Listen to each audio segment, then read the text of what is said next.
आदिवासी एकता परिषद के 32वें महासम्मेलन में वहाँ प्रोग्राम से आते वक्त आदिवासियों के ऊपर धामनोत में तोड़फोड़ हुई, उस पर आपका क्या कहना है? देखिए, हमारे देश में आदिवासी एकता परिषद द्वारा प्रतिवर्ष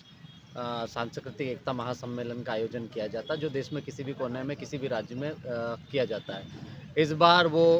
महाराष्ट्र के धुले के नज़दीक था और वहाँ पर पूरे देश के आदिवासी इस एकता सम्मेलन में, सांस्कृतिक सम्मेलन में शरीक होकर, एकत्रित होकर अपने समाज के लिए, अपने हक अधिकारों के लिए बुलंद आवाज़ करने के लिए एकत्रित होते हैं। तो वहाँ पर पहुँचे थे 12, 13, 14 तारीख की घटना है। शायद 13 या 14 तारीख को जब एकता परिषद के कार्यक्रम से वापस राजस्थान के हमारे आदिवासी परिवार के लोग वापस आ रहे थे, तो धामनोद के आसपास की घटना मुझे भी सुनने में आई है कि वहाँ पर कुछ शरारती तत्वों ने भील प्रदेश का झंडा देखकर, गाड़ी को देखकर रोका और फिर गाड़ी में तोड़-फोड़ की, यहाँ तक कि मारपीट भी की जो गाड़ियों में बैठे थे। तो इस प्रकार के जो भी शरारती तत्व थे, स्थानीय प्रशासन को, पुलिस प्रशासन को तत्काल संज्ञान में लेकर उन्हें उचित जाँच पड़ताल करके, गिरफ्तार करके सख्त से सख्त कार्रवाई करना चाहिए, क्योंकि ये एक बड़ा षड्यंत्र हो सकता है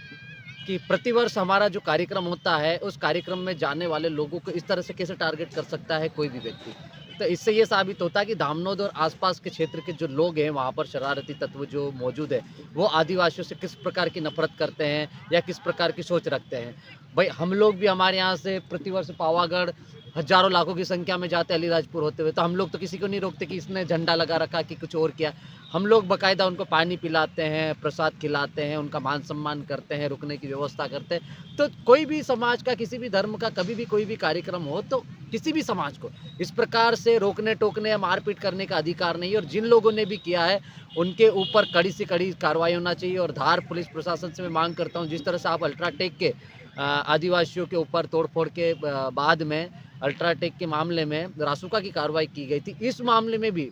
पुलिस प्रशासन, पुलिस अधीक्षक महोदय धार संज्ञान में ले और ऐसे व्यक्ति को तत्काल पकड़ के उन पे रासुका लगाए और उनको जेल भेजे। तभी हम आपके निष्पक्ष न्याय की उम्मीद कर पाएँगे भविष्य में, नहीं तो हमको यही लगेगा कि कहीं न कहीं पुलिस के संरक्षण में इस प्रकार की वारदातों को अंजाम दिया जा रहा है। ये कुल मिला के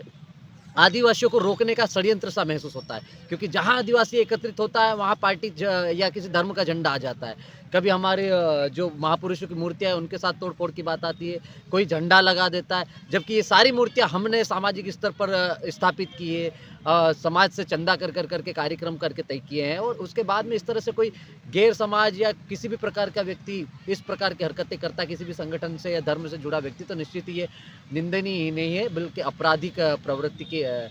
लोग हैं, और इनके ऊपर कड़ी से कड़ी कार्रवाई करने की माँग करते हैं। और नहीं होता है तो फिर हम लोग जल्दी बैठक करके उस पे जो भी प्रदर्शन करने जैसी रणनीति होगी, उस पे बात करेंगे।